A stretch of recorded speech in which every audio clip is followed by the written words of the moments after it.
안녕하세요. 오늘도 사연살롱을 찾아주셔서 감사합니다. 친정 엄마랑 사는 40대 여성이에요. 철없을 땐 명품백 손에 들고 수입차 끌고 다니는 여자들이 부러웠는데 어느 정도 나이가 들고 보니 그보다는 노부부가 나란히 꼭 손잡고 걸어가는 모습이 더 부러워지네요. 부자가 되는 것보다 서로 믿고 의지할 수 있는 배우자를 만나서 평생을 함께하는 게 훨씬 어려운 일이라는 걸 깨달았기 때문인지도 모르겠어요. 한때는 제게도 믿음직한 내 편이라고 믿었던 남편이 있었어요. 20대 초반에 만나 월세방에서 신혼생활을 시작했고 고생 끝에 내 집 마련을 함께 이뤄낸 남자였죠.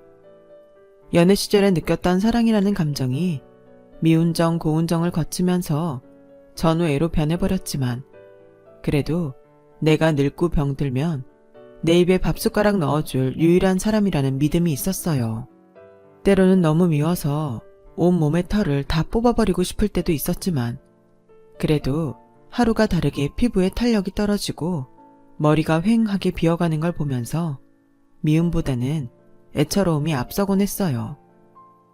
내 마음이 이러니 남편도 내게 연민을 느끼지 않을까 했는데 아니더라고요. 남편한테 저는 그저 자기 애 키우고 청소랑 빨래하는 몸종일 뿐이었어요. 내가 병이라도 들면 냅다 버릴 생각을 하는 썩을 놈이었죠. 그걸 알게 됐을 때 남편에 대한 미움보다는 17년을 살고서야 남편의 본심을 알아챈 제 아두남에 더 화가 치밀더라고요. 남편은 홀어머니 밑에서 자란 일남 일녀 중 막내였어요. 시누이는 남편보다 10살이나 많아서 저희가 사귈 때는 이미 시집을 간 상태였어요. 일찍 결혼을 해서 지방에 내려가 살고 있던 터라 저는 남편이 외동아들인 줄 알았더랬죠. 결혼을 앞두고서야 위로 누나가 있다는 걸 알게 되었어요. 상견례 때 처음 본 시누이는 딱 봐도 사치가 심하고 무력이 많아 보였어요. 왜 브랜드 옷 살 때 일부러 상표가 크게 적힌 옷만 사는 사람 있죠? 마치 브랜드 상표를 보이려고 혈안이 된 사람처럼 말이에요. 제 시누이가 그런 사람이었어요. 그날도 시누이 옷차림은 누가 봐도 졸부 냄새 팍팍 풍기는 모습이었어요. 시누이는 저와 저희 엄마의 차림을 훑더니 고개를 저었죠. 그리고는 눈을 내리깔곤 심드렁한 표정으로 혼수며 예다는 얼마나 해올 거냐고 묻더군요. 요즘엔 시누이한테도 명품백 하나는 해준다던데 알고 있죠? 하물며 나는 내 동생 어버 키웠는데 에르메스까지는 아니어도 샤넬백 정도는 받아야 하지 않겠어요? 그러자 아주버님이 부인을 말렸어요. 이 사람이 지금 뭐하는 짓이야? 입 다물고 가만히 있어. 왜? 내가 못할 말 했어? 나 그 정도 요구할 권리 있는 사람이야. 제 대학 들어갔을 때 첫 등록금 내가 만들어줬어. 내가 공부시킨 동생 결혼한다는데 샤넬백 하나는 받아야지. 시누이는 빚받으러 온 빚쟁이처럼 명품백 내놓으라고 난리였고 보다 못한 제 남편이 따로 얘기하자고 설득한 뒤에야 입을 다물었어요. 신혼집 구할 돈도 없어서 본가에서 신혼 살림을 꾸리는 동생한테 명품백 사달라는 소리나 하다니 아무리 철이 없어도 이렇게 철이 없을까요? 그 모습을 보니 앞으로 펼쳐질 제 결혼 생활이 어떨지는 불보듯 뻔하더라고요. 그나마 다행인 건 시누이가 먼 곳에 살아서 왕래가 드물다는 거였어요. 가까이 살았으면 하루가 멀다 하고 사단이 났을 거예요. 그런데 결혼하고 이듬해였던가요? 연락도 없이 시누이가 두 아들을 데리고 시댁으로 왔더라고요. 그냥 들리러 온 게 아니라 아예 트럭에 살림까지 챙겨서 온 거예요. 불안이 엄습하던 그때 엄마, 나 김서방이랑 헤어졌어. 오늘부터 애들이랑 여기서 살 거야. 그 말에 놀란 건 저뿐만이 아니었어요. 남편과 어머님도 놀라기 마찬가지였죠. 아니, 그게 무슨 소리냐? 헤어지긴 왜 헤어져? 그리고 이 좁은 집에서 어떻게 다 같이 살겠다는 거냐? 나는 싫다. 쓸데없는 소리 말고 가서 김서방이랑 화해해. 여자 혼자 애를 둘이나 데리고 어떻게 산다는 거야? 예, 명준아, 네 매형한테 전화 넣어라. 지처랑 애들 데리고 가라 그래. 엄마, 그 인간 바람났단 말이야. 나 몰래 딴 살림까지 차리고 살았다고. 이미 도장까지 찍고 끝낸 사이니까 그 인간한테 전화할 거 없어. 다짜고짜 애들 앞세우고 들어와선 짐을 푸는 신우이한테 더는 아무 말도 할 수 없었어요. 바람나 딴 살림 차린 남자랑 참고 살라고 할 수도 없고 이미 이혼 서류에 도장까지 찍었다는데 어쩌겠어요. 불편하더라도 일단은 같이 살아야죠. 그때는 신우이 시집살이까지 하게 됐다는 생각보다는 같은 여자로서 신우이가 안 됐다고 생각했어요. 어린 조카들도 그렇고요. 하지만 불쌍한 건 불쌍한 거고 좁은 집에서 다 같이 살다 보니 부딪히는 일도 많고 불편한 것도 많더라고요. 애까지 몰고 왔으면 미안해서라도 살림이며 청소는 당연히 도울 줄 알았는데 손 하나 까딱 안 하고 제가 차린 밥상만 받으려 하더라고요. 아침 일찍 출근해서 밤늦게 퇴근해 오면 집이 난장판이었어요. 설거지는 싱크대에 가득 쌓여있고 세탁기에는 애들 옷이 한가득 쌓여 있었죠. 거기다 얼마나 먹어대는지 식비가 이전보다 배가 넘게 들었어요. 그런데도 신우이는 생활비 한번 내는 적이 없었어요. 하긴 일도 않고 집에서 놀고 있었으니 생활비 낼 돈도 없었겠죠. 여보, 우리 언제까지 이러고 살아야 돼? 생활비도 그렇고 나 정말 힘들어서 더는 못하겠단 말이야. 형님은 집에서 놀면서 집안 살림 좀 도우면 어디가 덧난데? 어떻게 자기 먹은 그릇 하나도 설거지를 안 해놓냐. 차라리 우리가 나가자. 형님이랑 애들 여기서 살라 그러고 우리가 나가자고. 응? 누군 이러고 살고 싶은 줄 알아? 그치만 어쩌겠어. 모아놓은 돈도 없는데 집을 어떻게 구해? 그럼 차라리 우리 집으로 가자. 우리 엄마 혼자 사시니까 내가 쓰던 방도 남고 엄마랑 생활비도 나눠서 내면 되니까 돈도 굳고 좋잖아. 딱 3년만 그러고 살다가 돈 모아서 전셋집이라도 구해 나오자고. 그 방법 아니고는 방법 없어. 남편도 그게 최선이라는 건 알고 있었지만 남자가 능력이 안 돼서 처가살이를 한다는 게 창피했나 봐요. 선뜻 대답을 못 하더라고요. 그렇게 남편이 결심을 하기 기다리던 어느 날이었어요. 누가 제 가계부에 꽂아둔 돈에 손을 대는 일이 벌어진 거예요. 주말에 친구 결혼식이 있어서 미리 현금을 빼놨는데 싹 없어졌더라고요. 괜한 사람 의심하지 말고 잘 찾아봐. 없단 말이야. 당신도 어제 봤잖아. 내가 여기에 돈 끼워둔 거. 혹시 애들이 낮에 우리 방에 들어와 빼간 거 아닐까? 자기가 한번 물어봐. 됐어. 그 돈 내가 줄게. 얼마야? 5만 원이면 돼? 아니면 10만 원? 내가 지금 돈이 아까워서 이러는 것 같아? 이번 일 그냥 넘어가면 애들이 다음에도 또 이럴 텐데 그럼 안 되잖아. 교육 차원에서도 그냥 넘어가면 안 되는 거라고. 자기가 말하기 힘들면 내가 직접 가서 말할게. 그러자 남편이 자기가 이야기하겠다고 방을 나섰어요. 1시간쯤 지난 남편은 아까보다 더 어두운 표정으로 방으로 돌아왔어요. 애들이 그런 거 맞대지. 누구래? 큰애야 작은애야? 그러자 남편이 시무룩한 표정으로 우리 장모님 댁으로 들어가자. 엄마랑 누나한테는 내가 얘기했어. 결혼식장 갔다가 장모님한테 가자. 남편의 표정을 보니 더는 누구 짓인지 물어볼 수가 없었어요. 그날 우리는 결혼식장에서 바로 저희 친정으로 갔어요. 엄마는 저희가 온다고 한 상 가득 음식을 차려놨더라고요. 하지만 남편은 쉽게 젓가락을 들지 못했어요. 처가살이를 하겠다는 말을 꺼내는 게 쉽지 않았거든요. 그래서 제가 먼저 말을 꺼냈죠. 엄마, 우리 그냥 여기 들어와 살까봐. 내가 회사 일하고 살림까지 하려니까 힘들어서 못하겠어. 우리 여기 와서 살아도 되지? 나야 그럼 좋지만 사돈 혼자 계신데 어떻게 그러니? 그건 걱정하지 마. 형님이 애들 학교 문제 때문에 서울로 올라왔거든. 일단은 시댁에 와 있는데 돈 쓰고 짓고 할 거 뭐 있어? 우리가 여기로 옮기면 되는데. 그럼 우리 여기로 온다? 그래도 되지? 남편 체면 생각해서 가릴 거 가리고 말하느라 머리에 쥐가 나긴 했지만 다행히 엄마가 더 묻지 않으셔서 얘기는 잘 진행됐어요. 쇳불도 당김에 빼랬다고 우리는 바로 짐을 싸서 친정으로 들어왔어요. 시댁에서 혹사당하며 살다가 엄마가 해주는 밥을 먹고 살게 되니 그렇게 좋을 수가 없었어요. 거기다 남편은 장모 눈치가 보여 그런지 전에는 안 하던 청소도 하고 쓰레기도 직접 버려주니 이보다 좋을 수가 없었죠. 처음부터 이렇게 할 걸 괜히 힘 빼고 마음고생했다 싶었어요. 불편하기만 하던 장모와 사위 관계는 시간이 지나면서 조금씩 적응됐어요. 거기엔 엄마 음식 솜씨가 한몫했죠. 저희 엄마 음식 솜씨가 워낙 좋아서 남편이 이 포강을 하게 됐거든요. 주변에선 이런 엄마한테 식당을 차리라는 말을 자주 하시는데 그럴 때마다 그럴 정도의 솜씨는 아니라며 한사코 거절을 하셨어요.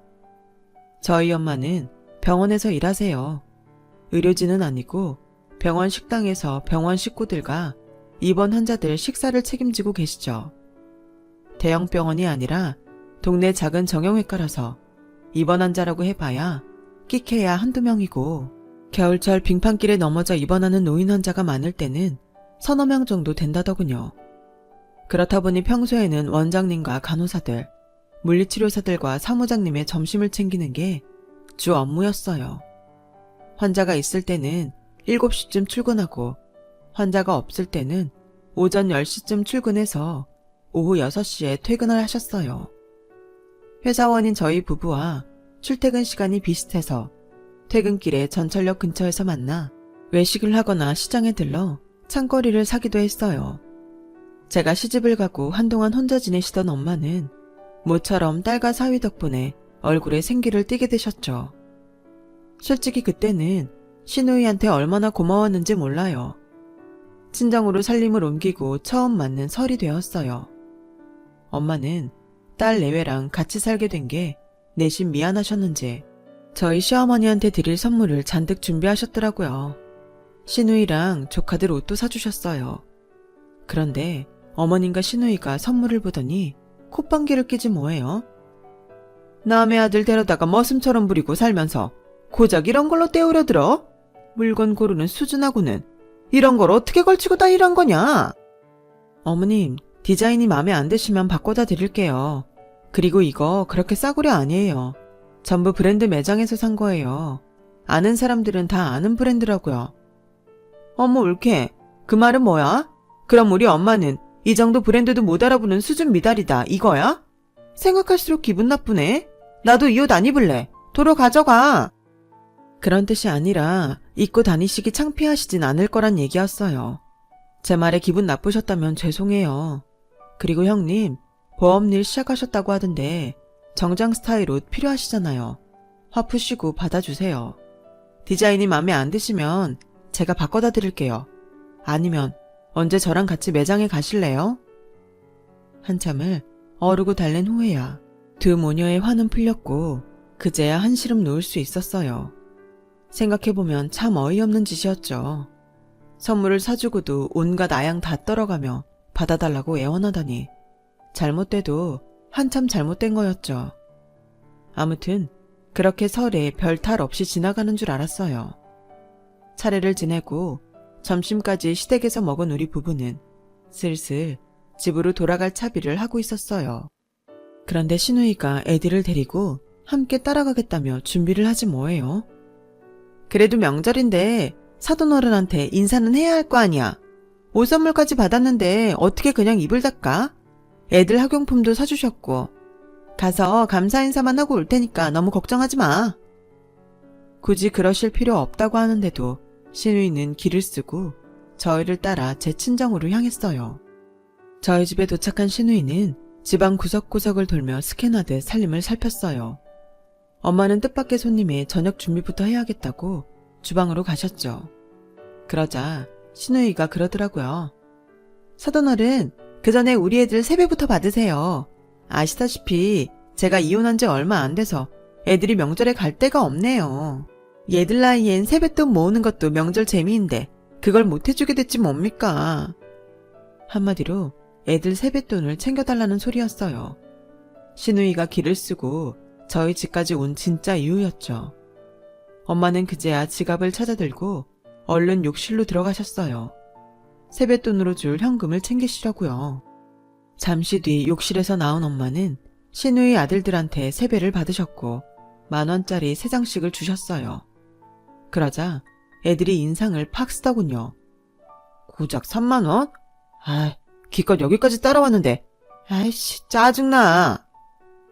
초등학교 5학년짜리 큰애가 입을 삐쭉 내밀고 투정을 부리자 3학년 둘째도 따라서 짜증을 부렸어요.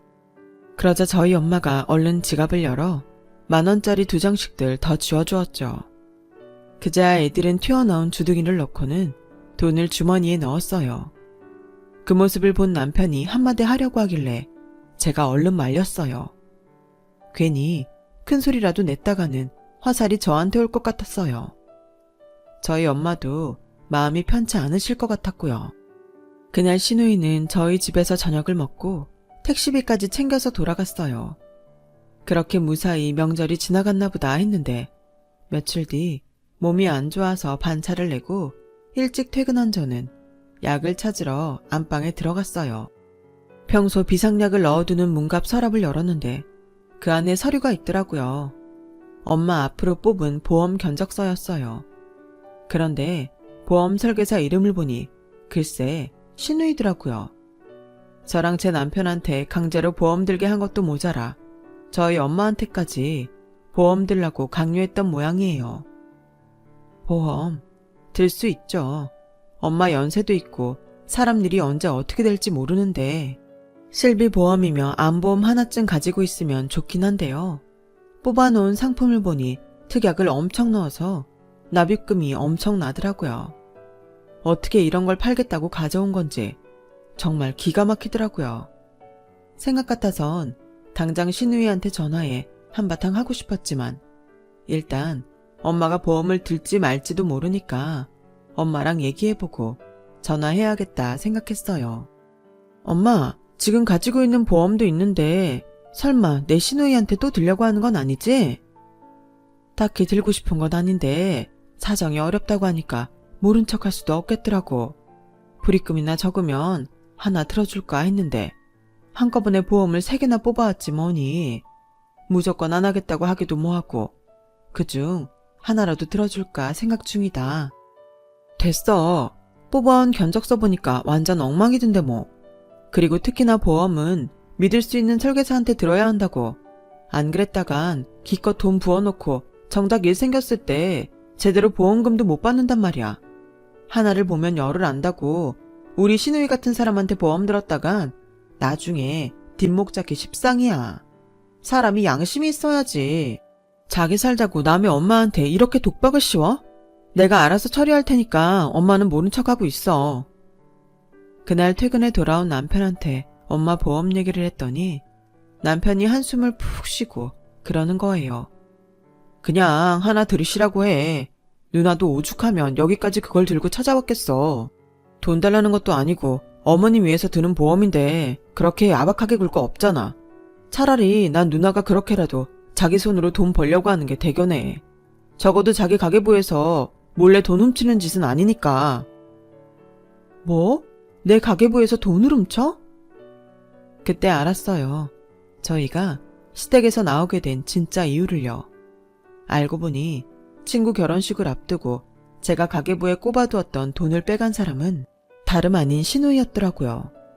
평소에도 저희 방에 몰래 들어와 옷장에 걸린 코트 속에서 1,000원짜리며 동전까지 털어갔던 모양이었어요. 남편도 처음엔 조카들 짓인 줄 알고 눈 감아주고 있었는데 안방에서 자기 엄마랑 누나가 하는 얘기를 듣고 진짜 범인이 누나란 걸 알게 된 거였죠. 앞으로도 그런 일이 이어질 게 뻔해서 저한테 누나가 더 큰 망신 당하기 전에 집에서 나가기로 했던 거였어요.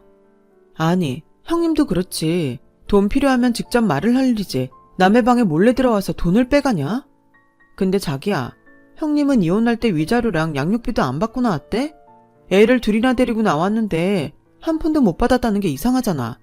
아주버님네 집이 원래 알부잣집에 월급도 꽤 된다고 하지 않았어? 우리 결혼할 때까지만 해도 형님 씀씀이 장난 아니었잖아. 게다가 유책 배우자도 아주버님이라며. 제 말에 남편은 또 한숨을 푹 쉬더니 사실은 누나가 바람핀 거야. 민우랑 민규도 매형 아이도 아니야. 누나가 잘못한 건 맞는데 그래도 일단 애들은 키우고 살게 해야지. 그러니까 장모님한테 보험 하나만 들어달라고 해. 이건 뭐 양파도 아니고 까도 까도 놀랄만한 일만 나오니 정신을 못 차리겠더라고요. 남편 몰래 바람 피우고 상간남 애까지 낳아 키우다니 정말 간이 배 밖으로 나온 사람이었죠. 이런 여자를 종갓집 종손 나왔다고 떠받들어준 아주버님과 그 부모님이 참 안 됐다는 생각이 들었어요. 남편은 누나를 가엾게 여겨달라고 제게 모든 걸 털어놓았겠지만 솔직히 그 얘기를 듣고 보니 없던 정도 더 떨어지더라고요. 딴 것도 아니고 상간녀라니. 그래놓곤 저한테 시누이 노릇 해가며 대접받으려고 했던 걸 생각하니까 더 얄밉고 싫었어요. 그래서 시누이를 찾아가 엄마한테 비슷한 보험이 있어서 안 되겠다고 했어요. 대신 나중에 우리 애 생기면 그때 애 앞으로 보험 들어준다고 말하고 엄마 보험건은 정리를 했어요. 솔직히 시누이 정체를 알고 난 이후로 제 눈에 시누이가 만만하게 보였던 것도 사실이에요. 그래서 시누이가 말도 안 되는 걸로 트집을 잡고 타박을 해도 대수롭지 않게 받아들이게 되더라고요. 제 태도가 이렇게 바뀌자 시누이도 전처럼 제 앞에서 당당하게 굴지 못했어요. 결혼한 지 4년차가 되던 해 우리는 친정 엄마 집에서 독립을 했어요. 아무래도 남편이 처가살이하는 게 안 돼 보여서 계획보다 반년쯤 앞당겨 전셋집을 구해 나왔죠. 이사를 들어갈 때 주인 아주머니가 그 집에서 살던 사람들은 다들 3년 안에 집을 사서 나갔다며 저희도 그렇게 될 거라고 하더니 정말 저희도 이사하고 3년 만에 집을 사게 됐어요. 물론 은행 돈이 엄청 들어갔지만요. 부모 도움 없이 저희들 손으로 이룬 성과라서 그렇게 뿌듯하더라고요. 딱 한 가지 아쉬운 점이 있다면 아이가 없다는 거였어요. 그렇다고 저희 부부한테 이상이 있어서 애를 못 갖는 건 아니에요. 결혼 전부터 남편은 아이를 갖지 않기를 바랬고 그때는 저 역시 아이에 대한 생각이 없어서 딩크족으로 살기로 했던 거였죠. 그런데 살림도 안정이 되고 친구들이 애들 키우고 사는 걸 보니 저도 아이를 낳고 싶다는 생각이 들었어요. 그래서 남편한테 슬쩍 운을 띄웠더니 이제 와서 그게 무슨 소리야. 애초에 애 안 갖기로 합의했던 거잖아. 자기도 생각해봐. 우리가 이나마 집을 마련할 수 있었던 게 뭐 때문인지. 남들처럼 애 낳고 살았으면 아직도 장모님 집에서 더부살이나 했을 거야. 애 하나 키우는데 돈이 얼마나 드는지 알기나 해? 게다가 세상이 좀 흉흉해. 그런데 어떻게 애를 낳겠다고 하는지 난 도무지 이해가 안 가. 아무튼 난 애 낳을 생각 없으니까 당신도 일찌감치 포기해. 정 안 되겠으면 이혼을 하든가. 어찌나 정 떨어지게 말을 하는지 주먹으로 코를 한 방 먹이고 싶었어요. 그 일이 있고부터 남편은 부부관계를 피하는 것 같았어요. 혹시나 제가 딴 마음을 품을까봐 그러는 것 같았죠. 어쩌다 관계를 가질 때도 피임약은 잘 챙겨 먹었는지 확인을 하곤 콘돔도 꼼꼼히 챙기곤 했어요. 그렇게까지 하면서 남편과 잠자리를 가지려니 수치스럽기 그지없었죠. 그렇다 보니 언제부턴가 저도 남편과 잠자리를 멀리하기 시작했어요. 그렇게 우리 부부는 살부치도 아닌 그저 동거인 수준으로 살게 되었죠. 그러던 어느 날이었어요.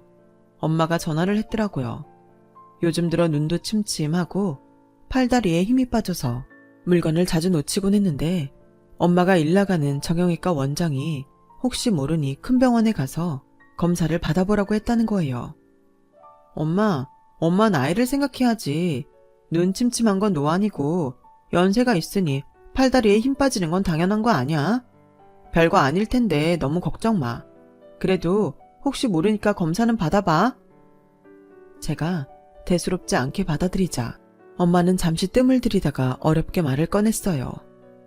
실은 그게 말이야. 전에는 그런 적이 없었는데 요즘 들어 사람들이랑 얘기하는 게 좀 힘들어. 통 뭔 소린지 못 알아듣겠더라고. 이런 것도 나이가 들어 그런 걸까? 엄마, 백날 얘기해봐야 뭐 하겠어. 엄마나 나나 의사도 아닌데. 그러지 말고 내일 나랑 병원에 가자. 반차 내면 점심시간 이후에 시간 낼 수 있거든.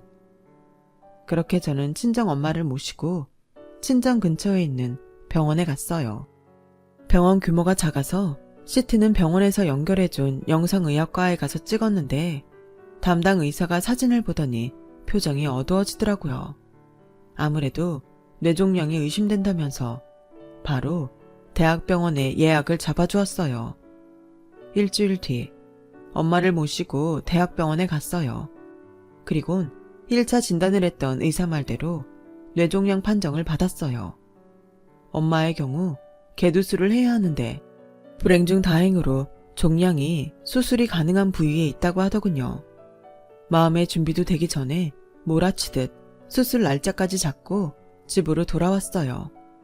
엄마는 충격을 받으셨는지 식사도 안 하고 자리에 누우셨어요. 이런 엄마를 혼자 두고 갈 수 없어서 남편한테 전화해 사정을 얘기했더니 한 며칠 어머님 곁에 있어드리라며 자기가 퇴근 후에 갈아입을 옷을 가져다 주겠다고 했어요. 저 역시 심란한 마음에 휴대폰으로 뇌종양에 대해 정보를 찾아보았죠. 현실적으로 필요한 정보들을 위주로 찾아보았는데 예를 들면 뇌종양 수술의 종류와 성공 확률, 수술비, 그리고 병원비 및 보험 처리 등이었어요. 특히 뇌종양은 중증 질환으로 분류돼서 산정 특례가 적용되더라고요. 덕분에 병원비 부담이 줄어들었어요. 따로 신청할 거 없이 병원에서 알아서 처리해준다고 하더군요. 이런저런 필요 정보를 찾고 있는데 남편이 왔더라고요. 엄마가 주무시고 계셔서 집만 놓고 바로 밖으로 나왔죠.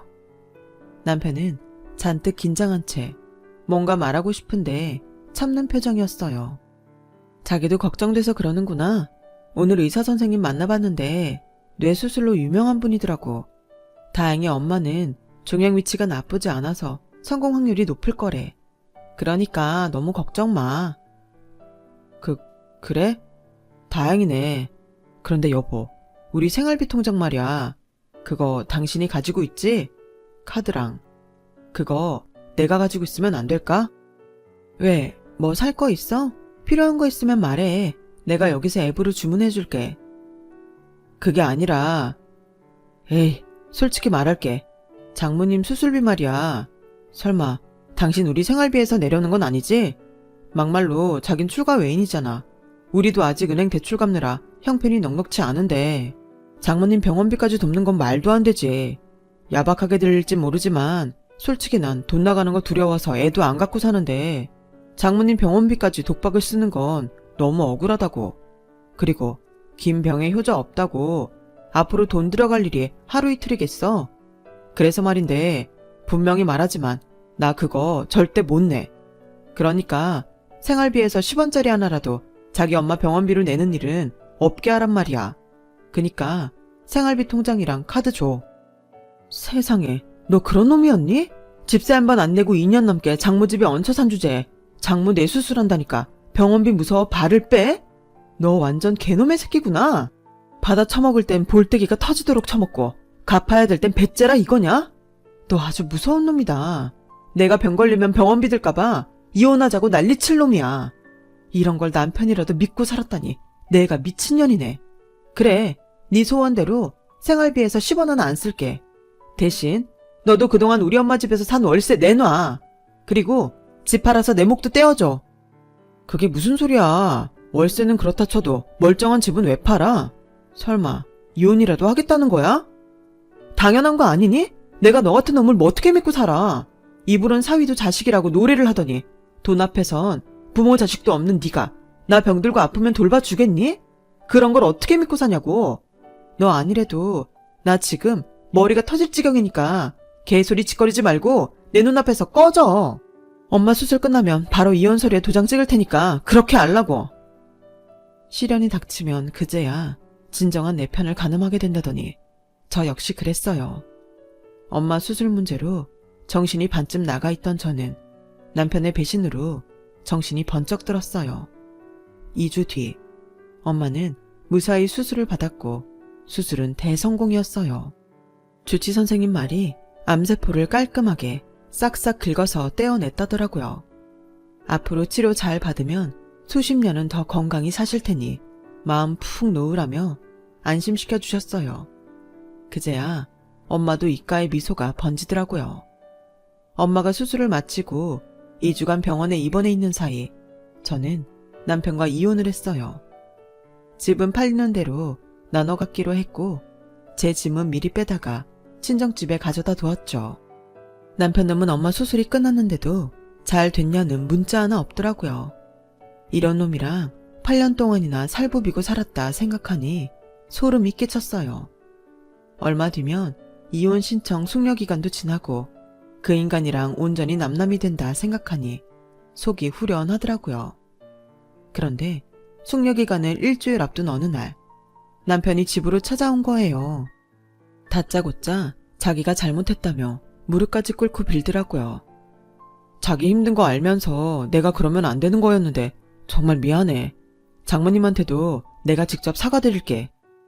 아니, 그냥 돌아가. 엄마도 더는 널 사위로 생각 안 하시거든. 참, 월세 보내준 거 잘 받았어.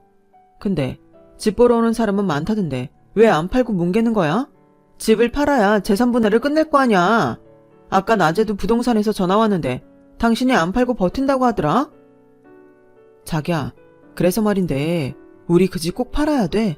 앞으로 집값이 오르면 올랐지 절대 안 떨어질 텐데 가지고 있으면 돈 될 집을 왜 하필 지금 팔아야 하냐고. 장모님 수술도 잘 됐고 우리 풀 거 풀었으니까 다시 재결합하는 거 어때? 앞으로는 내가 노력할게. 응? 뭘 노력해. 앞으로도 우리 엄마 병원 치료받아야 하는데 그때마다 생활비 뺏어 쓸까봐 통장이랑 카드 숨기려고? 인간아, 내가 널 모르겠니? 되도 않는 소리 말고 돌아가. 그깟 통장 숨길 필요 뭐 있어? 누나가 그러는데 보험 특약도 빵빵하게 걸어놔서 장모님 수술 받고 일 쉬는 동안에도 일당이 다 나온다던데. 그뿐이야. 암 진단금에 수술비, 간병비 할 거 없이 다 나온다며. 돈 나가긴커녕 한미천 잡았을 거라고 누나가 아쉬워하더라. 따지고 보면 그게 다 자기 공인데 생색도 못 내게 됐다고. 그제야 남편이 이 밤에 저를 찾아온 이유를 알겠더라고요. 보험금 빼먹을 생각에 온 거였어요. 앞으로 처가에 돈 들 일 없겠다. 장모 돌아가시면 사망보험금까지 생기겠다. 돈 생길 일만 남았는데 아파트까지 팔아치우면서까지 결혼을 쪽낼 일 없다는 계산이 떨어진 거였겠죠. 이혼 서류에 잉크도 마르기 전에 대학 때 사귀던 전 여친 만나서 제주도 여행까지 다녀온 놈이 재결합? 왜? 장모 죽으면 돈벼락 떨어질까봐 돈줄 못 놓겠디? 우리 엄마 목숨 담보로 받은 보험금이 그렇게 탐나서 밤에 잠이 안 오더냐고. 내가 어차피 끝난 거 좋게 넘어가려고 했는데 넌 도저히 안 되겠다.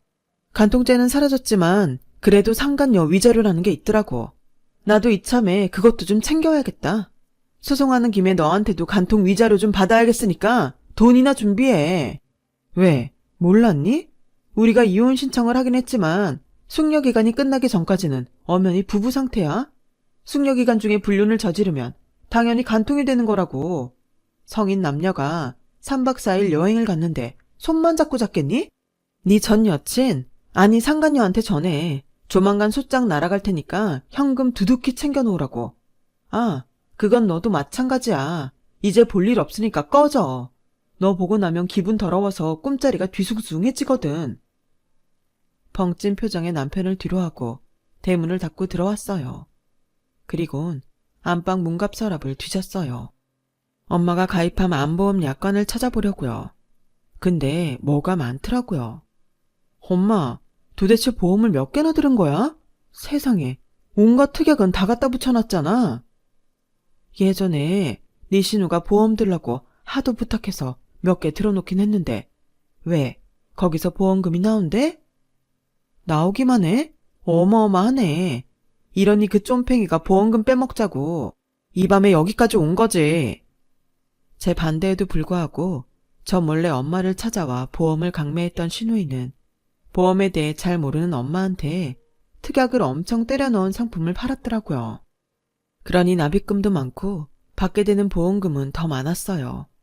암보험에 실비보험, 간병인 보험까지 신우이가 저희 엄마한테 지독하게도 살뜰히 팔아먹은 덕분에 저희 엄마는 돈 걱정 없이 암투병을 하게 되었죠. 앞으로도 몇 년은 암이 재발하지 않도록 약물 치료도 하고 식이요법도 해야겠지만 그래도 수술이 잘 된 덕에 엄마도 저도 희망적이랍니다. 비록 남편과 함께 늙어가고 싶다는 꿈은 허사가 됐지만 대신 친정엄마와 함께 운동도 하고 여행도 다니면서 멋진 인생을 살아볼 생각이에요. 여러분도 많이 응원해주세요. 제 사연을 들어주셔서 감사드려요. 건강은 최고의 축복이자 행복인 것 같습니다. 항상 건강하세요. 여러분, 사연 댓글에 응원과 현명한 조언 부탁드려요. 좋아요와 구독은 저에게 큰 힘이 됩니다. 오늘도 좋은 일 가득하세요.